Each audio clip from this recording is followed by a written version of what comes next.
আসসালামু আলাইকুম। গত 5 আগস্ট হাসিনার যে পতন হবে এবং আলটিমেটলি হাসিনা যে টিকতে পারবে না, তাকে যে পালিয়ে যেতে হবে, এটা নাকি ভারত আগে ভাগেই জানত।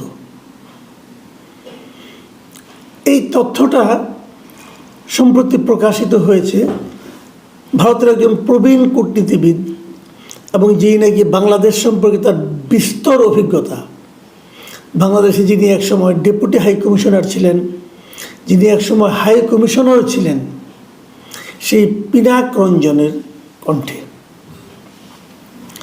এই পিনাক রঞ্জন বর্তমানে অবসর জীবনযাপন করছেন, কিন্তু তিনি বাংলাদেশ সম্পর্কে মাঝে মাঝে নানা রকম কথাবার্তা বলেন, যেহেতু বাংলাদেশের রাজনীতির সম্পর্কে তার একটা স্পষ্ট ধারণা আছে বলে বলা হয়ে থাকে। এবং তিনি সম্প্রতি ভারতের একটা গণমাধ্যম ইন্ডিয়ান এক্সপ্রেসকে একটা ইন্টারভিউ দেন। সেই ইন্টারভিউয়ে তিনি এই কথাগুলি বলেন যে তারা নাকি আগে যান। তাকে জিজ্ঞাসা করা হয়েছিল ইন্টারভিউয়ে যে এই বাংলাদেশে যে ঘটলো, এই বিষয়ে কি ভারত কোনো আঁচ করতে পারে নাই? এই ছিল তার প্রশ্ন।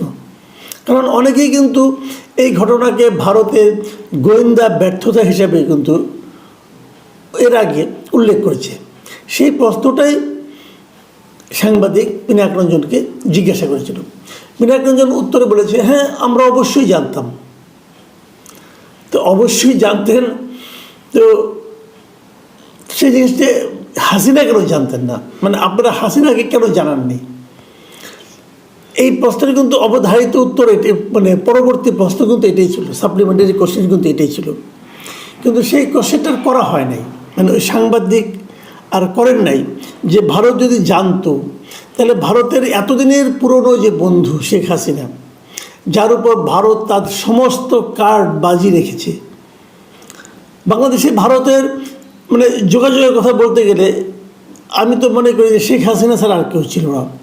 তো শেখ হাসিনার সঙ্গে যাদের সঙ্গে ভারতের এত ভালো সম্পর্ক, সেই ভদ্র মহিলাকে ওনারা আগে ভাগে কেন জানালেন না? বরং পিনাক রঞ্জন ব্যাখ্যা করেছেন অন্যভাবে। তিনি বলেছেন, যেহেতু তাকে প্রশ্নই করা হয় নাই যে ভারত কেন জানালো না, কাজে ওই প্রশ্ন উত্তর তাকে দিতেও হয়নি।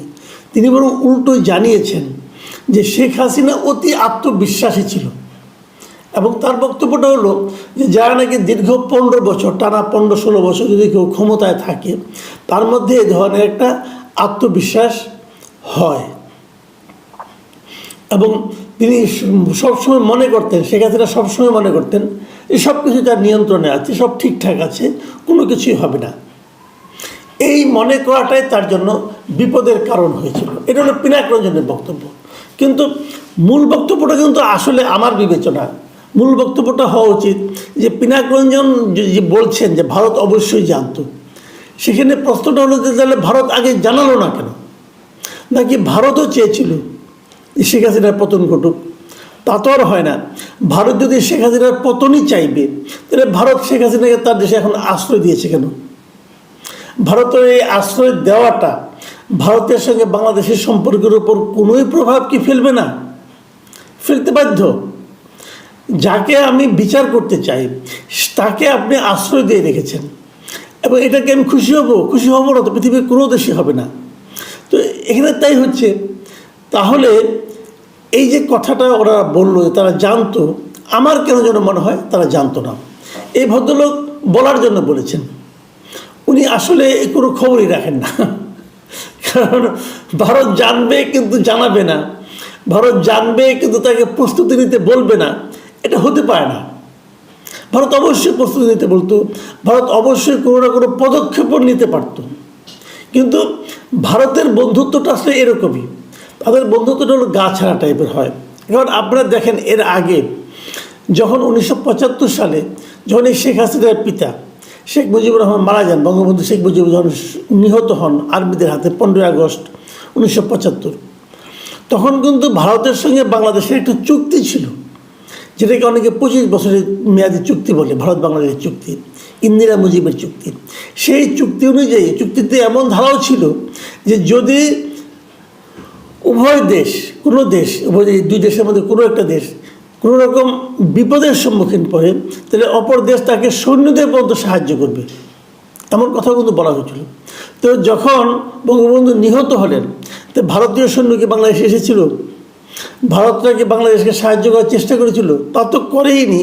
বরং যে নতুন সরকার এসেছিল সেই সরকারের সঙ্গে ভারত সুসম্পর্কই বজায় রেখেছিল, অন্ততপক্ষে আনুষ্ঠানিকভাবে সম্পর্ক ছেদ করেনি। আমাদের এখানে একই অবস্থা, বর্তমান সময়ে একই অবস্থা। শেখ হাসিনা চলে যাওয়ার পর নতুন যে সরকার এসেছে সেই সরকারের সঙ্গে কিন্তু ভারত তার সম্পর্ক অক্ষুণ্ণ রেখেছে, সম্পর্ক অটুট রেখেছে এবং বলেছে এভাবে ভালোই চলবে। তাহলে এখানে হলো যে ভারতের একটা দ্বৈত নীতি আমি মনে করি।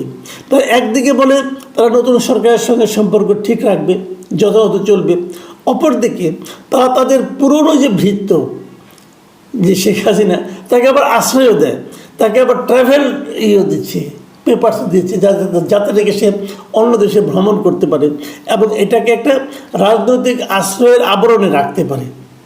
তো এই বিষয়গুলো আসলে ক্লিয়ার না।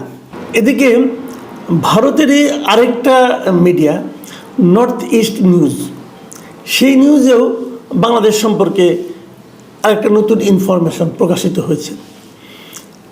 সেই নর্থ ইস্ট নিউজের এই রিপোর্টে লিখেছেন চন্দন নন্দী। চন্দন নন্দীও বাংলাদেশ সম্পর্কে মোটামুটি অভিজ্ঞ এবং উনি বিভিন্ন সময় বাংলাদেশের নানা রকম নিউজ ব্রেক করেছেন এবং তার নিউজে বিগত হাসিনা সরকার এতটাই বিব্রত ছিল যে তারা এই নিউজটা আমাদের এখান থেকে যাতে নাকি দেখা না যায় এমন ব্যবস্থা তারা করেছিল বিটিআরসি দিকে। তো যাই হোক, সেই চন্দন নন্দী এবার যেটা লিখেছেন সেটা হলো এই অক্টোবরের 16 তারিখে, মাত্র দুদিন পর, ভারতের স্বরাষ্ট্র সচিব এই গোবিন্দ মোহন উনি অত্যন্ত স্বরাষ্ট্র মন্ত্রণালয়ে অত্যন্ত উচ্চ পর্যায়ের একটা মিটিং করতে যাচ্ছেন, যে মিটিংয়ে বাংলাদেশের সঙ্গে ভারতের সীমান্তটা আসলে কেমন হবে, সীমান্তকে তারা কিভাবে দেখবে, কতটা সতর্ক অবস্থায় থাকবে, কতটা জোরদার করবে তাদের সীমান্ত প্রহরা, এই সমস্ত বিষয় নিয়ে তারা আলোচনা করবে। এবং সেই আলোচনায় সেই বৈঠকে থাকবে কারা? সেই বৈঠকে এই স্বরাষ্ট্র সচিব গোবিন্দ মোহন ছাড়াও থাকবে এই যে 7 সিস্টার বলি আমরা, মেঘালয়, আসাম, ত্রিপুরা, মিজোরাম, এই দেশগুলো এবং আপনার পশ্চিমবঙ্গ, এই কয়েকটা আপনার প্রদেশের, রাজ্যের যারা পুলিশের ডিজি, তারপরে চিফ সেক্রেটারি, এদেরকে নিয়ে এই গোবিন্দ মোহন এই মিটিংটা করবেন। এবং এই মিটিংটার পর এই মিটিংয়ে তারা আলোচনা করবেন নানা বিষয়, যে বিষয়গুলো আলোচনা করবেন বলে চন্দন নন্দী ধারণা করছেন সেগুলি হচ্ছে যে ইউনূস সরকার বাংলাদেশে কেমন করছে, বাংলাদেশের অভ্যন্তরে ভারতের প্রতি বাংলাদেশের বর্তমান সরকার, পলিটিক্যাল পার্টিজ এবং আপনার জনগণের মধ্যে কি মনোভাব বিরাজ করছে, এগুলো তারা বিশ্লেষণ করবেন। এবং এই বিশ্লেষণের পর তারা তাদের সীমান্ত অবস্থানটা কেমন হবে সেটাও তারা নির্ধারণ করবেন। এই বিষয়গুলো কিন্তু আমাদের জন্য খুব একটা সুখকর কিন্তু নয়। আপনারা জানেন এরই মধ্যে কিন্তু ভারত আমাদের দেশের থেকে যে বিপুল সংখ্যক লোক ভারতে যায় বিভিন্ন রকম ভিসা নিয়ে, সেই ভিসার জায়গায় কিন্তু এক ধরনের রেস্ট্রিকশন আরোপ করেছে। একমাত্র মেডিকেল ভিসা ছাড়া আর অধিকাংশ ভিসাই তারা কিন্তু এখন দিচ্ছে না এবং দিলেও খুব কম দিচ্ছে। তো আমাদের একান্ত প্রতিবেশী দেশের সঙ্গে এই যে আমাদের একটা সম্পর্ক, এবং এই সম্পর্কটা দুই পক্ষের জন্যই ইতিবাচক, সম্পর্ক ভালো থাকলে দুই পক্ষের জন্যই ভালো, আর ভালো না থাকলে দুই পক্ষের জন্যই সমস্যা। কাজেই এই সম্পর্কটা আলটিমেটলি কোন দিকে যাচ্ছে সেটাও কিন্তু আমরা আসলে বুঝতে পারব। তো আগামী 2-1 দিনের মধ্যে হয়তো টের পাওয়া যাবে যে ভারতের সঙ্গে আমাদের সম্পর্ক কি আগামীতে আরও খারাপ হবে নাকি ভালো হবে। প্রিয় দর্শক, এখন এই পর্যন্তই। আল্লাহ হাফেজ।